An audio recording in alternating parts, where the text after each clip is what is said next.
Like we should be able to run our business silently for a week in theory. And I think we're really close to that. And so like really, really empowering your staff by giving them great SOPs and great systems to thrive within so they know exactly what's expected of them and what to do. And then pay them really well, allows us to set really, really high goals for our team. And I think they've have a pretty good track record of hitting them.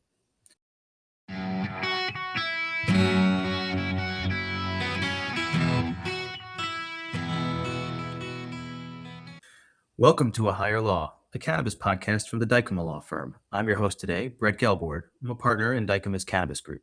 For more episodes, you can find us at dykemapodcast.com, youtube.com/DykemaLaw, or by searching A Higher Law wherever you get your podcasts. On today's episode, we have Nate Russell and Ben Richards of The Lab and Road Trip. Nate and Ben are vocal advocates for fair employment policies in the cannabis industry, and I believe they're our first repeat guests here on A Higher Law. So welcome back, gentlemen. Yes. Thanks for having us. Of course. Yeah, appreciate the invite.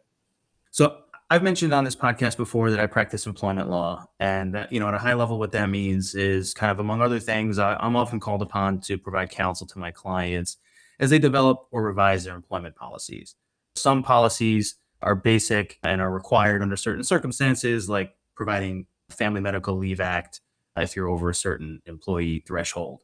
But other policies, like having some sort of a draconian attendance policy, are not really required by any laws. And I do my best to try and steer my clients away from that sort of a thing. As I understand it, the view that you guys take towards employment policies really couldn't be further from draconian in its application. And so I guess I was just hoping for you guys to talk a little bit about your view on how you treat employees and how they should be treated. Sure. Yeah, I think it probably comes down to like two main pieces. If you want to like break it down into like a simple philosophy, the first component is pretty simple. It's like pay people what they're worth. I don't know if we're even there yet. Like I think I would like to pay people more than we do, but we have a pathway that aligns with the growth of the company, being a bootstrap company, to start people out. And even now, like I think we pay a lot more than industry standard, but like it's really about compensating people fairly for the work they do and for the the expenses of the world. That includes how we give people raises year after year. So we have like a 7.5% cost of living raise, right? Like I think there's a lot of people who get paid less and less every year versus inflation and other cost of living expenses. So yeah, a big piece is just like paying people really well, compensating them holistically really well, giving them good benefits.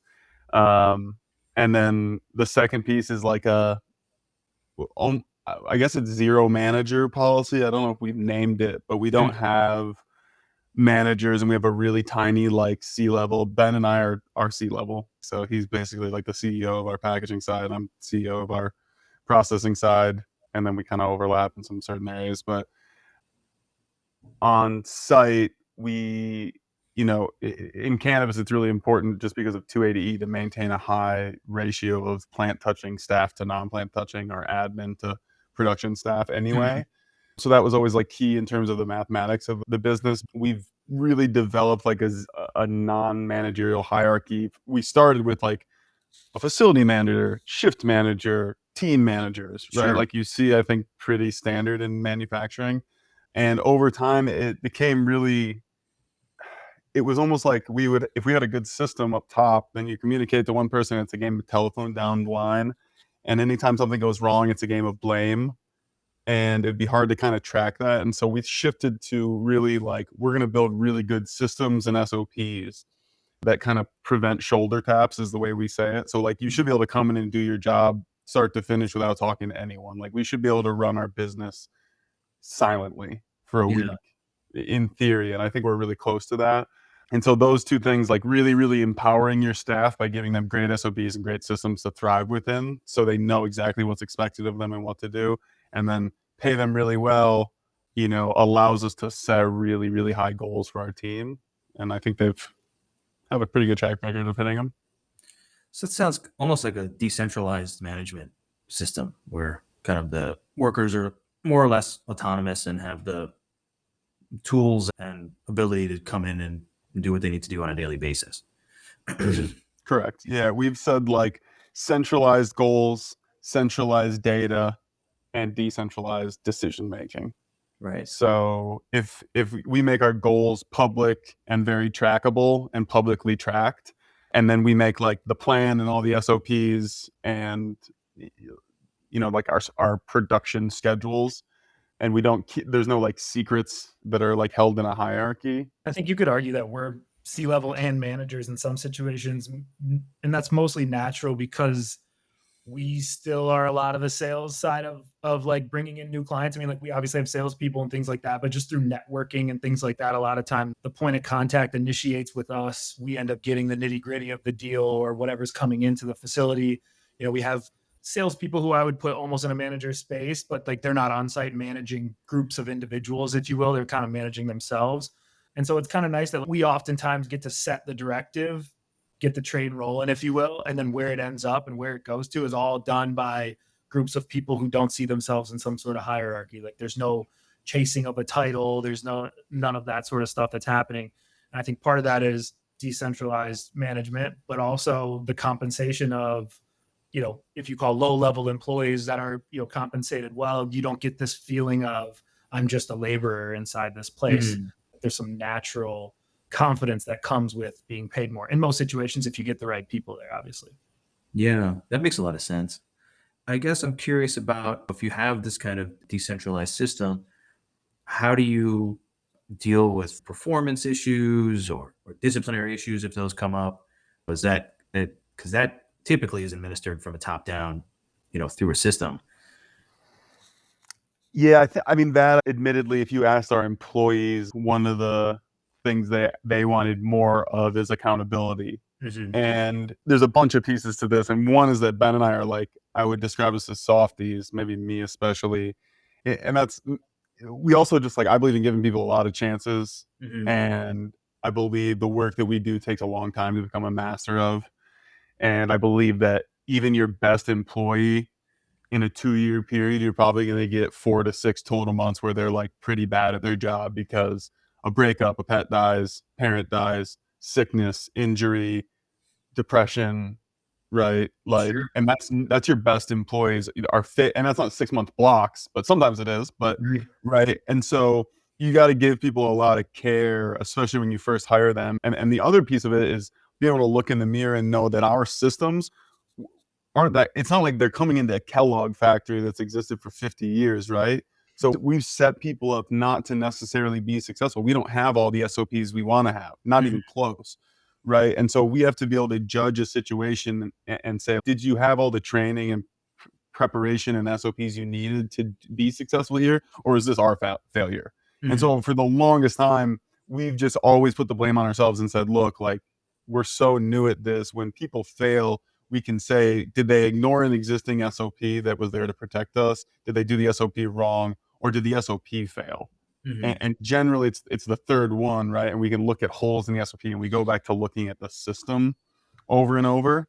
And so we've kind of gone through a shift where now our system is pretty good, we think, at least in some ways. And that asks from our staff for more, for people to be able to answer for mistakes and that sort of thing. This kind of second iteration of what we're doing is, again, it's public tracking, public goals. So like the 6 Sigma goal of defect rate is tracked publicly. Where our mistakes come from are tracked publicly. Individual production rates are tracked publicly. I think there's like a self-healing or self-actualization that occurs when it's public, because you don't need someone over your shoulder to tell you that you're in 5th place on your shifts, right? Or that 30% of the mistakes are coming from your team. It's very obvious there. It gives a lot more power and credence and a lot less emotion when our HR team they say, look, it's right there and you already know it and you've seen it for 2 months. So it's an extension of what we've already been doing and trying to bring that accountability, again, through systematic means, not through this like chain of hierarchy where it's like, you've seen anyone who's worked in these work environments, it's so problematic. You're like, that manager doesn't like me. Right. Okay, well, like we're going to try to do this very objectively. And like, you still have to be able to listen to how people treat each other. And like, that's a big piece of our workplace, right? But yeah, that systematic, centralized means of making those decisions or I mean, decentralized decision making and centralized data. You know what I mean? To Yeah. come about of, yeah. And I think we tried the management side a little bit. There were times where we had people in that middle layer, and I think oftentimes, and Nate kind of alluded to this, is like, this manager doesn't like me, and maybe part of it is that, that particular individual or those individuals didn't have the skill for conflict resolution. But in some situations, I just think like the stuff ended up flowing up to us anyways. And so by removing that layer and creating that tension as someone who's trying to prevent personal issue or HR or punishment issue to get it up to us, it ultimately was up to us anyways, right? And so I think that was another reason we kind of moved away from that, and it allowed us to kind of, I think in part is, again, another thing Nate said is like, our systems weren't dialed in enough to give someone in a management role reason and concrete like steps to follow why someone should be punished. Ultimately, we wanted to remove that individual from having to deal with that, because it was something that we needed to own as people who were kind of discovering how to manage this thing that's ever evolving. So Yeah. I think it's one of the hardest things in the business, managing people, right? Like, you deal with people's personalities and bad days and great days. And at scale, that's really difficult for even the most skilled humans. Yeah, no, I mean, and I see all too often the way that that's dealt with in, larger, more established industries and the manufacturing sector is just with like a point system or something that really has no flexibility in terms of acknowledging what you guys are talking about, a bad day or a string of bad days or something terrible happens at home or whatever. It's unless you have your employers that are union shops, and then those employees have the protections of the collective bargaining agreement, but many employees are not subject to collective bargaining agreements, and they just have these employment policies that are applied rotely without the kind of sensitivity that you guys are talking about to acknowledging that the people who work for you are people. A big part of what I do is move the needle a little bit on that with the clients who are open to hearing about it. But I wonder if that's something you get kind of alluded to a little bit, referenced Kellogg's or some other kind of established, do you think the relative newness of the cannabis space makes it more receptive to, or makes it an easier place to try and implement policies like this as you start a company? I think you could go either way. Yeah, I mean, there's a difficulty competitively that comes from it, because so many people in the cannabis space are taking advantage out of their passion. Right. And so like, that's the number one thing we see, is that like, it's almost it's the same thing that's in like pilots and like commercial airlines. They're severely underpaid and like overworked, and it's just it's really a passion thing. People want to fly, Right. and they've like kind of learned this and are like almost leveraging it. And it's so true in cannabis. And it's like, in the truth of the matter, these are like manufacturing jobs, which are really should be the heart of America and the backbone of the American middle class. And those, at least currently, those are like $35 an hour total compensation jobs, right? If you're producing product that people inhale and eat, Mhm. right? And manufacturing goods in a regulated market. Like, those are traditionally, even someone who's doing like stamping or machining it's not unskilled labor, right? And a lot of the operators in the space take advantage of the people's passion, and so they severely underpay them, but they also treat them as unskilled labor, when anyone will admit someone who can trim twice as much as someone else with the same quality is gold in a cultivation space. And instead of like trying to treat that person like gold and a leader and create SOPs around it to make more people look like them, it's almost like this like short-sighted, Amazon kind of does it too. Amazon ran into a thing where they're running out of people. They're actually so big now, they never thought their model would break because they would run out of humans, but now they're having to rehire people they already churned through, because it's terrible to work in a warehouse or deliver. And they're Right. like, we'll always have humans. And now they're like, holy shit, we're so big, the math is broken, we have to actually run out of humans.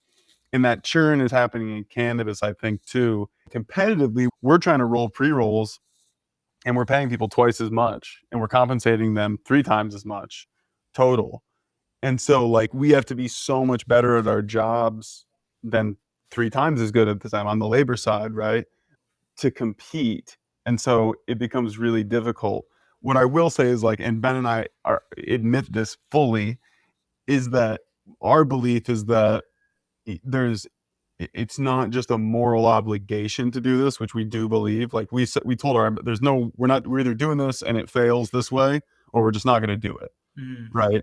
But there's also a competitive advantage from doing it. Like our staff are killers, and they know the game that we're playing, and they're ready to move and change, and they're not in a I'd say 95% of them aren't in there to suck from the company. Generally, there's this antagonistic relationship where I'm trying to take as much as I can for you for 12-15 an hour, and you're trying to do as little work as possible and have as little suffering as possible and not get noticed by anybody. Right.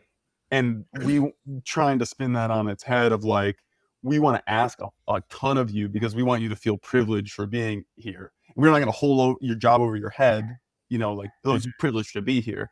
But we want you to come feeling that pride every day. And like, this is a special job and a special thing that we're building. And knowing that if we continue to build it, we've come through with every promise we've made to continue improving it. So like, I think competitively, there's a disadvantage. It's probably a little easier to convince your team that there's going to be a lot of change and experimentation because it's a new industry, because a lot of people just want to come to work and not have to worry about that kind of change. Right. Ben, I wonder what do you see on the positive side of it? I mean, I think part of it, like, I'm just back to why we don't have any turnover. Part of that is compensation. I think part of that is, direct access to the C-level, if you will. It's not some big conglomerate. You can hear and feel change immediately, or at least feel heard. There's some things that we can't change because we still have a business to run. Ultimately, if that thing goes away, their job does too. And I think there's a niceness to the small aspect of the company. We had 50 employees ish. So there's a lot of individuals coming through the door, but I think it still kind of feels like a family. And I think, I come from sports. And so like, you see these reports at the end of the NFL season, a lot of guys are upset if they feel like they have a good team because they know that there's going to be change inside their locker room and they might not ever get that closeness again. Well, obviously, like us not having turnover, it allows us to have that. And I think your bad days become less bad when you have like a team feeling. And I think that's part of our success, and the ability to pay more. Yes. But when you're not retraining people every week, your production numbers can increase, and you don't have flatline weeks or months because you have all these new fresh bodies in there that don't know what's going on. I think Nate kind of hit the nail on the head. There are people who are being taken advantage of because they're passionate. But I also think the positive side of it is there isn't necessarily groundwork laid on how to do it correctly. So you, as a business owner who's setting the ground rules, if you will, it's not like they can point and look at historical comparisons to how something else successfully was operated. So in some ways we're paving that. And I think there's a piece of everything that we do every day that's brand new, and we're pioneers in some of it. That's not entirely true, because I don't think that manufacturing cannabis is too different than manufacturing anything else. It just happens to be weed inside the jar or inside the bag. But sure, we're obviously hyper regulated. And I think that's the negative side of it for us as business owners, is like it costs so much more because of all the taxes and things like that the business gets hit with. So we have to be extra sure that, the labor that we are paying for makes sense inside of a model, because there's all these other extra costs that, normal non-280E businesses don't have to deal with. So, okay. Yeah, no, that makes a lot of sense. And you actually touched on something that I was going to ask about, which was, kind of recruitment and retention. So it sounds like you guys don't have any kind of turnover problem, which is great. And I think something a lot of your competitors probably can't say. Some of it has to do with pay, and some of it is also geographic location, right? The amount of, we're a little bit further up north, but I mean, we also have staff who travel 45 minutes or to an hour to come to work because they like working there. And I think, being able to compensate people well allows the cost of travel to make sense in some situations. Yeah. And yet people who have left traditional manufacturing saying that our rates are competitive, which is, extremely good for us. Recruitment is an interesting one. I mean, it hasn't been too difficult, really. I mean, I think we've made some hires that didn't make sense, or we've put people into places that, we kind of got bamboozled, if you will, on a resume or what they said, but ultimately that stuff buffs out pretty quickly. And I think that's when second and third shift is difficult. Like, we run 3 shifts. One of them's on the weekend, 13-hour, 3 days. The other one is, overnight, basically, because we do 4-day work weeks, right? Okay. So it's 10-hour days. So it's like 6 to 4, and then 5 to whatever that is, 3, right, or Mhm. 5:30 to 3:30. So, it's interesting. We found that people who crush on second and third, they're like the most loyal people. And like, I don't like, but when we've gone to expand those shifts, like even by like 3 or 4 people, it's a lot more work Mm. versus first shift, which makes sense. I mean, like, Yeah. I don't know if I could do it, but geographically, I think Ben alluded to Kalkaska's tiny area, Sure. very, very impoverished. We're close to Traverse City, but even Traverse City, for the amount of money that's there, it's that the data that's out there is very slanted. I mean, that Grand Traverse is not necessarily, at least for the adults that live and work there, Mhm. it's still not a very wealthy area. And Kalkaska in particular was a huge manufacturing hub. It was a massive lumber boom. There was a massive oil boom, great cannabis boom there. All three were terribly mismanaged by the local government. So yeah, it's good to be able to provide good jobs in that area. And I think there's other cannabis operators who are doing it. I don't think we stand alone. I think there actually are a lot of people who pay really, really well in the industry and do value talent and understand. And I think they lean more towards our philosophy. I'm like, yeah, it benefits me in the long run to get killers in here who I Yeah. pay more, don't have that churn, don't have that training costs, don't have days where people just don't show up. Like that's what's crazy is like, I mean, we hear people who are like, oh yeah, like they have like 5 people didn't show up the other day. I couldn't get an order out. And Right. we, during COVID, there's times when we have waves of sickness and we're Sure. like, no, we're like, but you can't be mad about it. You're just like, this is unreal. Right. And they're like, yeah, I mean, like, we're paying these kids like $9.25. I'm like, you have nothing to complain about, dude. Like Right. that's your cost of business. So Right. Yeah. And it's funny because I mean, something that I was just thinking about is, the industry, I think nationwide and in Michigan in particular is facing a lot of just financial stress right now. Right. And trying to convince folks to pay their employees more, I guess it really is just going to depend on whether the business owners fall into one camp or the other in terms of how they view employees. Right. Is it just someone who I'm going to pay $9.25 an hour and just see what happens? Or do I view this as a real investment in my business and I'm willing to incur the extra cost, even though we're struggling under some industry wide financial constraints? and every portion of the business is different. We're in processing where technology really matters a lot. Sure. But I think even in retail with kiosks and in cultivation there's a lot of technology and automation in cultivation. There's so much opportunity to cut cost and cut labor. Most of us are in this, and we've been pretty transparent with our staff about this. The goal isn't to fire a bunch of staff with the new automation, right? It generally will produce another problem that you have to package all those units now.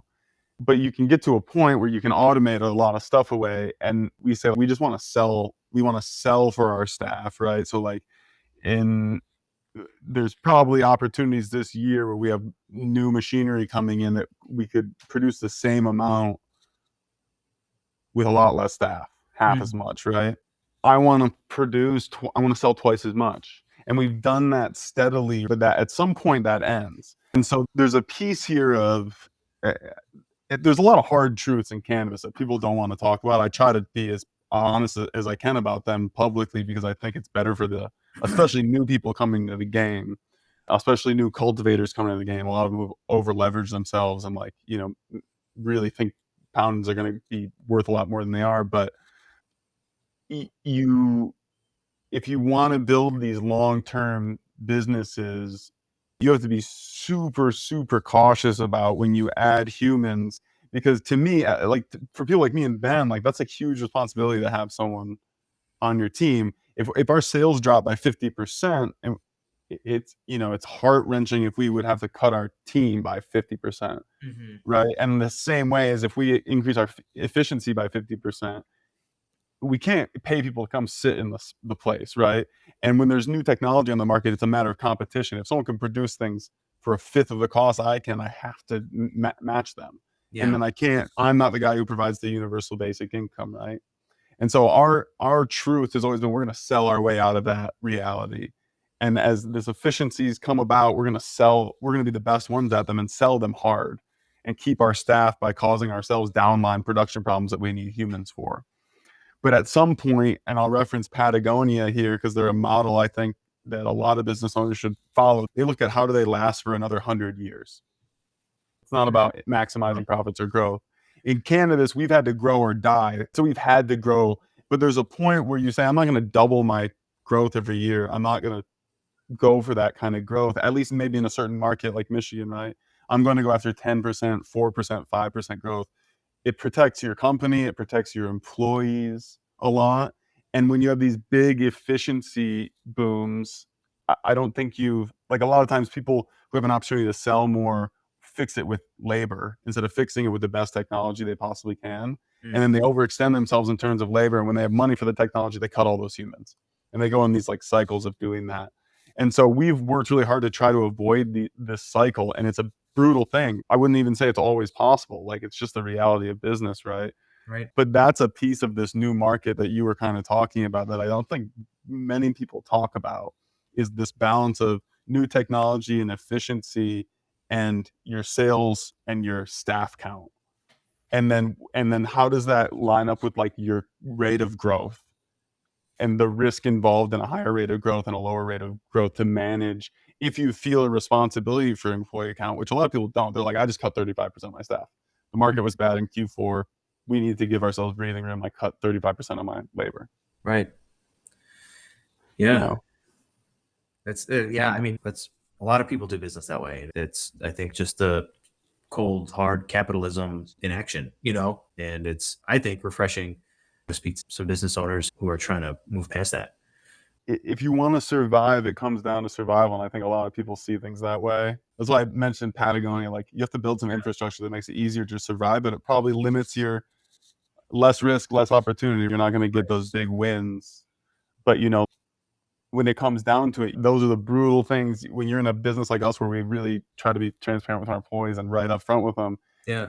it's still the matter of the fact, like if our three biggest clients places catch on fire and we don't have any business anymore, you know what I mean? Or like, Yeah, well, there is a reality of just like, we got to keep the lights on. Or it's and all humans are part of overhead. Right? Like that's the other part of it. It's like everybody goes because there is no business anymore because the model's broken and we're just like paying people and not paying ourselves until the thing dies, or, you know, at least we still get to help some people. And I think that, like, you know, we call it capitalism, but in some ways, like there's still good people who are affected by capitalism. I think we're just in the same. We haven't had to let people go in a long time. The other nice part about that is, you know, we like to say that the ball's in our court to improve. And so if we feel like we're getting more efficient, well, exactly like Nate said, sell more. That's a situation where the ball's in our court and then we can improve again. The other nice thing about retaining people is you kind of get to pick and choose when good people can get off the bus, if you will. If somebody decides that they no longer respect you or respect the business or no longer want to be a part of the team, it makes trimming the fat, if you will, much easier because those people stick out like a sore thumb, right? And so when you're actually getting rid of people, it's not that you're firing someone because the business needs it. It's that you have the luxury to let someone go that, you know, doesn't necessarily want to be there anymore and is showing you that through action. And, you know, you're doing it now for the good of the rest of the team, but also, you know, lowering your payroll at the same time. So it really allows us to kind of keep, as we like to say, the right people on the bus consistently, and you can audit that. And, you know, selfishly, it makes us feel a little better that we can justify this person was incredible and loved us and did everything right. And we just had to let them go for financial reasons. You know, that stuff sucks. That hurts. And that's the hardest part, again, about our business as nice people. But again, the lack of turnover is in some ways a blessing because we get to pick and choose who gets to stay on for the ride long term. And I think some of that drives the accountability. Yeah, I think that all makes a lot of sense. I guess there's one last thing I want to kick around with you guys a little bit. And I don't want to pin you down here on any position one way or the other. I'm just curious if you've given it any thought. There's some vocal advocates in the space for transitioning cannabis businesses to employee-owned businesses, like ESOPs they're called. There's been some, I believe, success with really taking 280E kind of off the, but it sounds like that kind of investment in your employees would be in line with your general approach here. Is that something that you guys have thought about or talked about at all? Definitely thought about it, talked about it in depth. Not necessarily. I mean, we, like everyone else, get the sales pitches, people who are incentivized to sell the ESOP program. Some of them are crazy too. Yeah, some of Yeah. them like don't make Yeah, by sense. the way, we'll own 50% of it. Yeah. There's a lot of that going on. I think if you have a semi-successful business that's showing cash flow and you've showed any interest in ESOP, you're on a hit list of very few individuals in the space. And so I think the theory in general is amazing, right? I think my dad worked for a company that was an ESOP and it was successful. I met a gentleman up north who had just exited his like steel manufacturing business through an ESOP and absolutely loved it.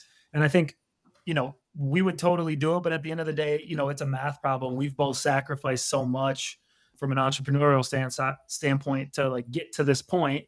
You know, I think you could make the argument that we still haven't been fully compensated to our liking for those years. We haven't even gotten our investment. That's what I'm saying. Like, you know, I have friends, you know, college graduate. I worked in sales. You know, we left, you know, really nice 6-figure jobs to like take this leap and hope. And so if you do the very basic math problem, if I was going to make X, Y, and Z over the last 8 years, instead of doing this, out pops this number. And so for us, there's some piece of that, at least for me, that, you know, I want to get to that point. And if an ESOP helps me get to that point safely while simultaneously benefiting a bunch of other individuals that I've invested a ton of love and finances into, then I don't see why it wouldn't work.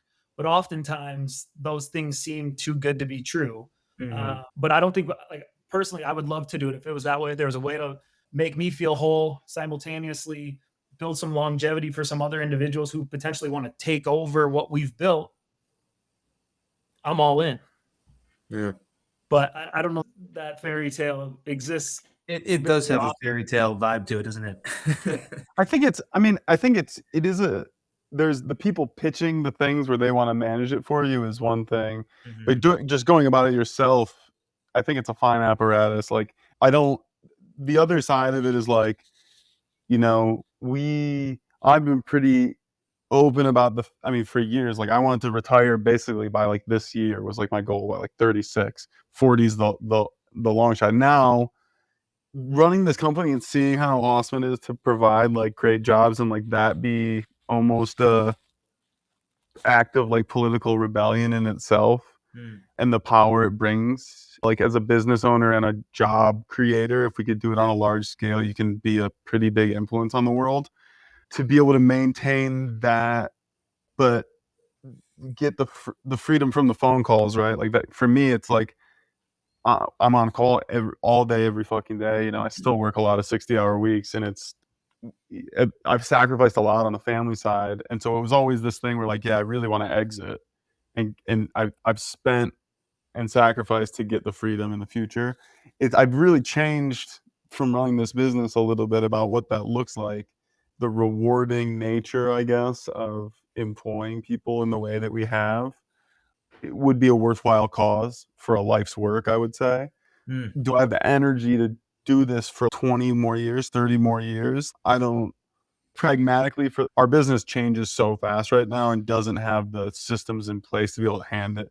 I mean, like, obviously it's a graduated thing and you're not just like handing it off, but the business, like the world of cannabis is so volatile. I don't even think you could say for any business that the spine and the rib cage of the business is going to be the same 5 years from now. And like, really, my belief is the people who are going to be successful in cannabis are the ones who are going to make really difficult decisions, are going to make big pivots, who are going to do things like Netflix of like, we don't ship DVDs anymore. Right. You know, and that was a meeting that someone had to have, and everyone was like, what the fuck is this guy talking about? Right. But then it became very clear, I don't think you can we have a vehicle of salespeople and expert and this team that I think is malleable enough that we can do anything. And now we have this production team that I think we can produce anything too. But like, I don't know how you hand over a business that depends on being dynamic and pivotable and liquid. You know, you're almost handing people a problem, Right. in many cases. And so like, I would want to hand people a gift if we could, you know what I mean? I think there's people in our business who do earn equity. And I think like equity positions, at least in our packaging business, were always a big piece of it. We knew this was going to be a long slog, so we didn't really know how the equity side would look on processing. But I think in the long term, whether it's an ESOP or something else that, something we handle privately, I think that's how the business ends up, is us diminishing our stake into our employees. Obviously not going to take an exit off the table, but I think we'd have to have a fair amount of control in how our employees were treated after the fact. That makes a lot of sense. And I think that's a good note to end on. Just figuring out a way to give someone a gift through employment and fair policies, and having a team that is dynamic enough to navigate a very volatile industry that's cohesive. So yeah, I think that's it for us today. Thank you guys again for joining us. Thanks for coming back to the podcast. We appreciate it. Just a reminder that our listeners can find us by searching A Higher Law wherever you get your podcasts. Thanks to Nate Russell and Ben Richards, and I'm Brett Gelbord. We look forward to seeing you next time on A Higher Law.